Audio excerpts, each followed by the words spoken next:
बिस्मिल्लाहिर्रहमानिर्रहीम। अस्सलाम वालेकुम नाज़रीन, आप यूट्यूब चैनल देख रहे हैं। मैं इमरान ख़ान हूँ।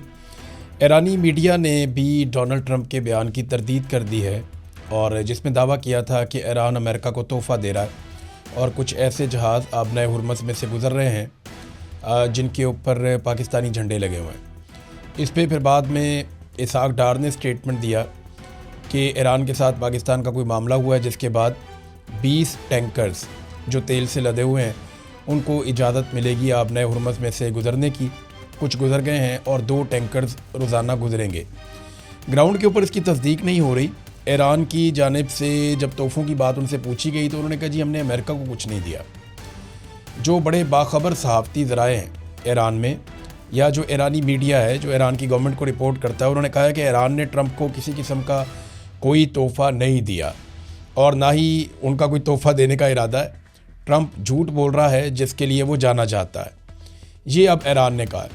अब दूसरा एक जो बड़ा सवाल है वो ये पैदा होता है कि अमेरिका और पाकिस्तान का दावा है कि सिर्फ पाकिस्तानी झंडों वाले टैंकर्स आबनाए हुरमुज़ में से गुज़र रहे हैं और उसकी इजाज़त है, जबकि ईरान का दावा है कि कोई भी ऑयल टैंकर अमेरिका को तोहफ़ातन नहीं दिया गया और देने की ज़रूरत भी नहीं है, क्योंकि अमेरिका के पास तो अपना बहुत ऑयल है, वेनेज़ुएला भी उसके पास है, वो यहाँ से वैसे भी 1% ऑयल लेकर जाता है, तो वो इतना उसको चाहिए भी नहीं। अब ये जो टैंकर्स गुजरे फिर ये किसके हैं? अगर ये अमेरिका को नहीं जा रहे और पाकिस्तान को तोहफे में ये बात मिली है या ये सहूलत मिली है, तो फिर स्कूल पाकिस्तान में बंद हैं। हमारे मुल्क में स्मार्ट लॉकडाउन की बातें हो रही हैं। हुकूमत जो है वो ये लॉकडाउन लगाने पे तुली बैठी है। हमारी ही क्रिकेट लीग जो है वो बग़ैर तमाशाइयों के हो रही है। फिर पेट्रोल की कीमतें भी सबसे ज़्यादा हमने बढ़ा दी हैं। तो मेरी समझ से बाहर है कि पूरे खित्ते में ऐसा कुछ नहीं हो रहा किसी मुल्क में जो कुछ पाकिस्तान में हो रहा है। वजह क्या है? वजह समझ नहीं आ रही। अगर आपकी सप्लाई चल रही है तो फिर आपको ये सारा कुछ करने की ज़रूरत नहीं है जो सारा कुछ आप कर रहे हैं। एक्चुअली पाकिस्तान की सप्लाई चल रही है, ये पाकिस्तान ने दावा किया है, और अगर सप्लाई चल रही है तो ये सारा कुछ ना करें। लेकिन करने का मकसद क्या है? ये वो खसारे पूरे करते हैं जो इनको बजट के अंदर है। पाकिस्तान के अंदर कारोबार ज़िंदगी तकरीबन मुअत्तल है। लोग सरमायाकारी नहीं कर रहे, लोग पैसा लगा नहीं रहे। गुर्बत पाकिस्तान के अंदर लगातार बढ़ती चली जा रही है। अभी नए अदाद-ओ-शुमार आए हैं, अगले वीलॉग में आपके साथ हम इसकी डिटेल शेयर करेंगे। अब मामला ये है कि जितना पाकिस्तान की मईशत को तबाह कर दिया मौजूदा सरकार ने और मिलिट्री एस्टेब्लिशमेंट ने मिलकर अपने फ़ायदे के लिए, अब उसको कवर तो करना है।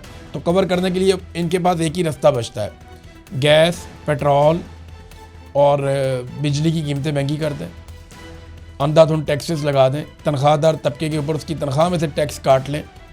तो यही उनके पास एक तरीका है जिससे वो 4 पैसे जमा करके अपनी हुकूमत बचाने की कोशिश करते हैं, या पाकिस्तान को डिफ़ॉल्ट से बचाने के लिए सारा बोझ पाकिस्तानी शहरियों पर ही डाल देते हैं। दुनिया में सबसे ज़्यादा जो हमायत है ईरान की, एक सर्वे आया उसके मुताबिक सबसे ज़्यादा जिस मुल्क में ईरान की हमायत है इस लड़ाई के दौरान वो पाकिस्तान है। 82% हमायत पाकिस्तान में है। सऊदी अरब में भी मुखालफत से ज़्यादा हमायत है। इसी तरह जो कीनिया है, तुर्की है, मिस्र है, बाकी ममालिक में भी काफ़ी हमायत मौजूद है ईरान के लोगों की या ईरान की हुकूमत की या ईरान की इस लड़ाई में इसराइल के मुकाबले में। लेकिन पाकिस्तान में ये हमायत दुनिया में सबसे ज़्यादा है, यानी 82% पाकिस्तानी ये समझते हैं कि वो ईरान के साथ खड़े हैं। अच्छा, बाकी बीच में ज़्यादा वो हैं जो इसके ऊपर राय नहीं दे रहे, और बहुत थोड़े से बिल्कुल ना होने के बराबर ऐसे भी हैं जो ये कहते हैं कि जी इसराइल के साथ हैं। है तादाद, थोड़े बहुत ऐसे भी होते हैं हर जगह पे। क्या ईरान और अमेरिका के बीच में जो सालिसी का किरदार पाकिस्तान अदा कर रहा है इसको किसी जानिब से तस्लीम किया जा रहा है? अमेरिका ने ये स्टेटमेंट दिया कि उसको कोई ऑफिशियल स्टेटमेंट ना समझा जाए पाकिस्तान में जो बातचीत हो रही है, यानी अमेरिका का ऑफिशियल मौक़िफ़ अलग होगा। ईरान ने इसके ऊपर क्या कहा ये आपको यहाँ से पता चल जाएगा। ये फॉरेन मिनिस्ट्री के जो तर्जुमान हैं ईरान के, उन्होंने स्टेटमेंट दिया कि अमेरिका की जो तजावीज़ हैं जो ईरान तक पहुँचाई गई हैं या उसके जो मुतालबात हैं 15 जो ईरान तक पहुँचाए गए हैं वो बड़े एक्सेसिव हैं और अनरीज़नेबल हैं, गैर माकूल किस्म के हैं, उनके ऊपर अमल नहीं हो सकता। फिर उन्होंने एक और जुमला बोला Iran is not involved in Pakistan led meetings. कि पाकिस्तान जिन मीटिंग्स का या जिन इजलासों में शिरकत कर रहा है, जो चीज़ें कर रहा है, ईरान उसके अंदर इन्वॉल्व नहीं है। ये ईरानी वजारत ख़ारजा के तर्जुमान ने ये बयान देकर मामला काफ़ी क्लियर कर दिया। वाइट हाउस में एक सवाल किया गया ट्रंप एडमिनिस्ट्रेशन से, तो जो तर्जुमान है उन्होंने उसका जवाब भी दिया। ये पूछा गया कि इतना पैसा अमेरिका लगा रहा है इस लड़ाई के अंदर, ये पैसा कौन रिकवर करेगा, कहाँ से रिकवर होगा, आप किससे मांगेंगे? अरबों से मांगेंगे। तो उन्होंने कहा जी बिल्कुल, ये पैसा अरबों से डोनाल्ड ट्रंप मांगेंगे, ये अखराजात जो जंग के ऊपर हो रहे हैं। देखिए, लड़ाई जो है वो इसराइल की है। ये तो अमेरिका के अंदर भी लोग कहते हैं कि इसराइल की जंग में अमेरिका उतरा हुआ है। लड़ाई इसराइल की है, लड़ इस वक्त अमेरिका रहा है, नुकसान हो रहा है अरब ममालिक का, और जंग का खर्चा भी अरब ही उठाएं। कमाल नहीं हो गया? वैसे ये ज़बरदस्त आइडिया नहीं है कि अरबों का ही नुकसान हो, अरबों की चीज़ें तबाह हों, अरबों का ही कारोबार बंद हो, अरबों के लिए अपना हुर्मत भी बंद हो, अरबों के वहाँ पे जो है वो माली नुकसान हो बहुत बड़े पैमाने पर, और उनके तहफ़्फ़ुज़ के लिए जो उनसे अरबों डॉलर लिए गए हैं वो भी ज़ाया हो जाएं, और एंड में जंग का खर्चा भी अरब चुकाएं। तो ये तो बड़ी नामुनासिब बात है। और लड़ाई का जो बेनिफिशरी है वो इसराइल है, यानी फ़ायदा तो उसी को होगा ना अगर ईरान सरनगू हो जाता है और कंट्रोल में आ जाता है, जैसा कि अब कुछ ये दावे किए जा रहे हैं।